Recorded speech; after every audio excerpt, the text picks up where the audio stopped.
السلام عليكم ورحمة الله وبركاته.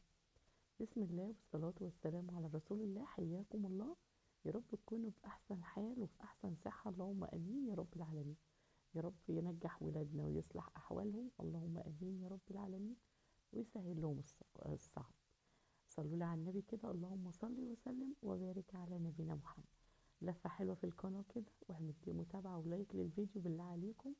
مشاهدة حلوة زيكم، ربنا يا رب يسعد قلوبكم يا رب العالمين. النهارده كان يوم بجد بجد برد وهوا وحاجة كده. الشتا بقى يا جماعة وعمايلها. زي ما انتوا شفتوا كده، انا في الاول كنت بره طبعا وصورت لكم الخضار. طبعا جيت من بره عملت الغدا. بصوا كنت جاية بجد يعني متأخرة جدا. كنت تعبانة شوية وعند الدكتور. الحمد لله رب العالمين.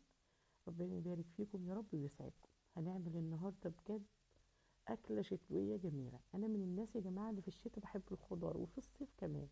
بس كمان لما العيل في امتحاناته، تمسكي ابنك كده أو بنتك تأكليهم طبق الخضار مع شوية الرز مع شوية الشوربة، بسم الله ما شاء الله، يعني حاجة إيه بتبرهم. تعالوا كده إيه نصلي على النبي وأقول لكم على أسعار الخضار. طبعا الأول بنشوح اللحمة بحتة زبدة بحتة سمنة أي حاجة بمعلقتين زيت، وبننزل عليها بمية مغلية. زي ما انتوا شايفين هنسلق اللحمه كده ايه.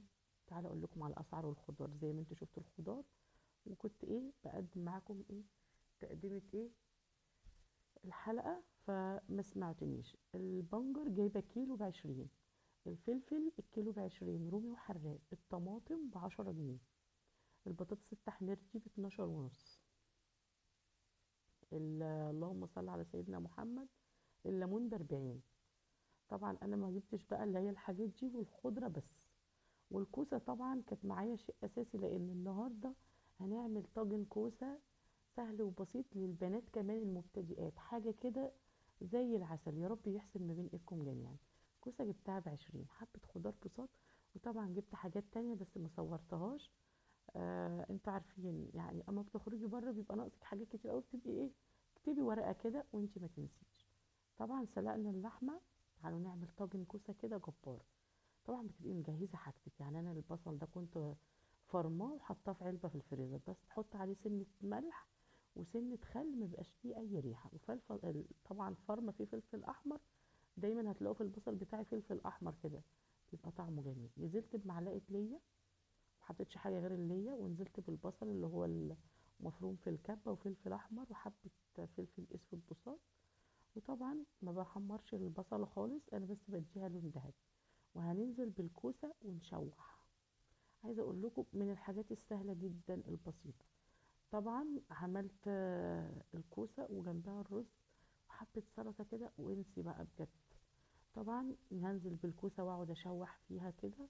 حاجه اللهم بارك. معلش لو التصوير النهارده مش حلو، لان بجد انا ما كنتش مشغله الستاند وكنت بصور لنفسي. فالحمد لله رب العالمين. طب احنا ما خلطناش الطماطم، لا احنا قطعنا الطماطم مكعبات صغيرة جدا. ماشي. بنزل بحبة شوربة وطبعا حطيت اللحمة.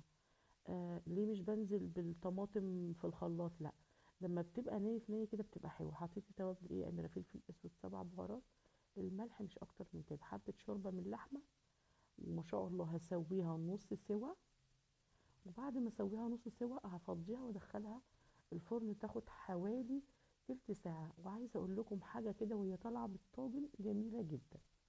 طيب الناس اللي بتقول لي يا أميرة، يعني دلوقتي أنا هقول لكم على حاجة. بصوا هنا الطاجن بقى. بصوا بقول لكم الطواجن في الشتاء حاجة كده، يعني بجد حاجة، أنا بقول حاجة تغبل بصراحة. حاجة حلوة أوي ما شاء الله. بصوا بصوا الجمال. بصوا اللي وصل معايا لحد هنا يصلي على النبي.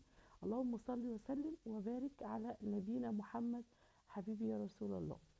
بصوا حبايبي، لو تفتكروا في أول رجب أنا كنت عاملة وزاية وذكر ومحشي ولا ايه، وكنت عامله جميع المحاشي. لو تفتكروا كانت عمتي عندي. بصوا لا يعني، عاوزه اقول لكم ان احنا معانا بيبقى الشهر طويل. لو نص كيلو لحمه زي ما انا عامله كده، نص كيلو لحمه ومقطعاه قطع صغيره، ماشي، وهتبر عيالك. هتيجي كل مثلا شهر هتقولي طب انا مش مقدرتي يا اميره اجيب دكر وز او بطايه. بصوا هنا الطاجن هندخله الفرن. هقولك لو هتعيني كل يوم حاجه، اعملي لعيالك كده حاجه. اعرفهم ده نص رجب بيبقى مناسبته ايه، اعرفهم نص شعبان بيبقى مناسبته ايه، 27 ليله الاسراء والمعراج، يبقوا الولاد في حاجه في ذاكرتهم. عايزه اقول لكم يا جماعه، اليوم ده عملت مثلا محشي ووز، تاني يوم بعمل ايه، صينيه مسقعه بربع كيلو لحمه مفروم، تالت يوم بعمل مثلا بانيه نص كيلو بانيه، اليوم اللي بعده بعمل حبه مكرونه وبطاطس وحبه سلطه، واليوم بيتقضى. وهنا اقول لكم حطوا لي احلى لايك وصلوا لي على النبي، وقولوا لي الطاجن وجماله وحلاوته حاجه كده. عايزه اقول لكم ان يعني ابني وهو جاي من بره، ربنا يحفظك يا حبيبي، بيقول لي يا ماما ريحه الطاجن جايبه ما شاء الله على اول الشارع. طبعا في اول الفيديو، ربنا ينجح ولادنا يا رب ويسعدهم يا رب، ويكون يا رب امتحاناتهم سهله وبسيطه، ويسر لهم امورهم يا رب، ويا رب تعبهم وتعبنا معاهم ما يروحش على الفاضي. وهنا بقى حانت اللحظه الحاسمه، اللي هو يلا نغرف الرز والكوسه ونعمة وربنا يديم عليك. زي ما قلت لكم مشي يومك ومشي حالك، وايه، يوم اكله حلوه، اليوم اللي بعده اكله خفيفه كده. فاهمين قصدي حبايبي؟ وربنا يا رب يجعل بيوتكم دايما عمرانه بالخير. طبعا هنا حطيت الرز زي ما قلت لكم، اكل فنادق. اصنعي في بيتك المعجزات، حته لحمه مع طبق الرز مع حبه الخضار كده. انا ما قدمش السلطه، بس انا كنت عامله سلطه. ماشي، نص كيلو لحمة ما شاء الله تقطعيه قطع كده هيديكي طعم، وحبة شوربة كده يدفوا للعيال. في حفظ الله يا حبايبي، والسلام عليكم ورحمة الله وبركاته.